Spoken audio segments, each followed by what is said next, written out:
ನಮಸ್ಕಾರ ಸ್ನೇಹಿತರೆ. ಭಗವದ್ಗೀತೆಯ 14ನೇ ದಿನದ ಪಯಣಕ್ಕೆ ಸ್ವಾಗತ.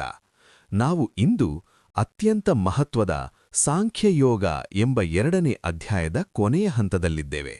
ಒಬ್ಬ ಸಾಮಾನ್ಯ ಮನುಷ್ಯನಿಗೂ ಮತ್ತು ಒಬ್ಬ ಜ್ಞಾನಿಗೂ ಪ್ರಪಂಚವನ್ನು ನೋಡುವ ದೃಷ್ಟಿಯಲ್ಲಿ ಎಷ್ಟು ವ್ಯತ್ಯಾಸವಿರುತ್ತದೆ, ಸಮುದ್ರದಂತೆ ಸ್ಥಿರವಾಗಿರುವುದು ಹೇಗೆ ಮತ್ತು ಜೀವನದ ಅಂತಿಮ ಕ್ಷಣದಲ್ಲಿ ಶಾಂತಿ ಪಡೆಯುವುದು ಹೇಗೆ ಎಂಬ ರಹಸ್ಯಗಳನ್ನು ತಿಳಿಯೋಣ.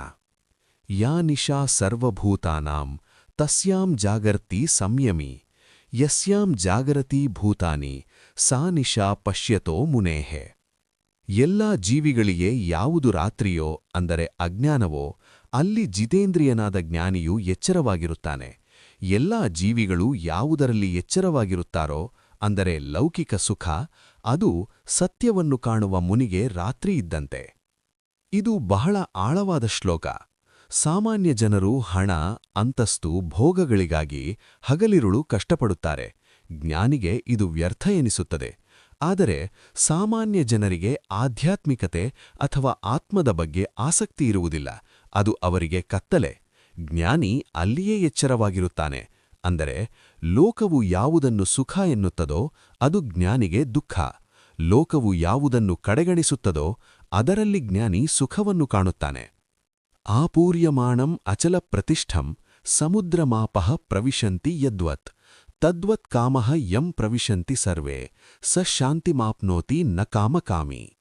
ಹಲವು ನದಿಗಳು ಬಂದು ಸೇರುತ್ತಿದ್ದರೂ ಸಮುದ್ರವು ಹೇಗೆ ತನ್ನ ಮರ್ಯಾದೆಯನ್ನು ಮೀರುವುದಿಲ್ಲವೋ ಮತ್ತು ಸ್ಥಿರವಾಗಿರುತ್ತದೋ ಹಾಗೆಯೇ ಯಾವ ಮನುಷ್ಯನಲ್ಲಿ ಕಾಮನೆಗಳು ಅಂದರೆ ಆಸೆಗಳು ವಿಕಾರವನ್ನು ಉಂಟು ಮಾಡದೆ ಬಂದು ಹೋಗುತ್ತವೆಯೋ ಅವನು ಶಾಂತಿಯನ್ನು ಪಡೆಯುತ್ತಾನೆ, ಆಸೆಗಳ ಹಿಂದೆ ಹೋಗುವವನಲ್ಲ.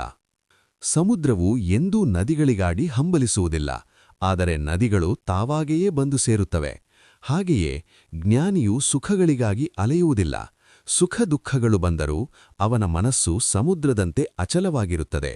ಶಾಂತಿ ಬೇಕೆಂದರೆ ನೀವು ಆಸೆಗಳನ್ನು ನಿಗ್ರಹಿಸುವುದಲ್ಲ, ಆಸೆಗಳು ನಿಮ್ಮನ್ನು ಅಲುಗಾಡಿಸದಂತೆ ನೀವು ಸಮುದ್ರದಂತೆ ಗಂಭೀರವಾಗಬೇಕು. ಯಾರು ನಾನು ಮತ್ತು ನನ್ನದು ಎಂಬ ಮಮಕಾರವನ್ನು ಬಿಟ್ಟು ಅಹಂಕಾರ ರಹಿತನಾಗಿ ಬಾಳುತ್ತಾನೋ ಅವನು ಪರಮಶಾಂತಿಯನ್ನು ಪಡೆಯುತ್ತಾನೆ. ಇದನ್ನೇ ಬ್ರಾಹ್ಮೀ ಸ್ಥಿತಿ ಎಂದು ಕರೆಯುತ್ತಾರೆ. ಜೀವನದ ಕೊನೆಯ ಕ್ಷಣದಲ್ಲಾದರೂ ಈ ಸ್ಥಿತಿಯನ್ನು ತಲುಪಿದವನು ಮೋಕ್ಷವನ್ನು ಪಡೆಯುತ್ತಾನೆ ಎಂದು ಕೃಷ್ಣ 2ನೇ ಅಧ್ಯಾಯವನ್ನು ಮುಕ್ತಾಯಗೊಳಿಸುತ್ತಾನೆ.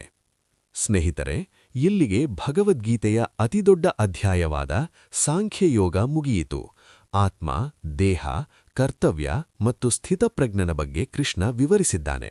ಆದರೆ ಅರ್ಜುನನಿಗೀಗಲೂ ಒಂದು ಗೊಂದಲವಿದೆ. ಕೃಷ್ಣ, ಜ್ಞಾನವೇ ಶ್ರೇಷ್ಠವೆಂದ ಮೇಲೆ ನನ್ನನ್ನು ಈ ಭೀಕರ ಯುದ್ಧಕ್ಕೆ ಏಕೆ ನೂಕುತ್ತಿದ್ದೀಯಾ?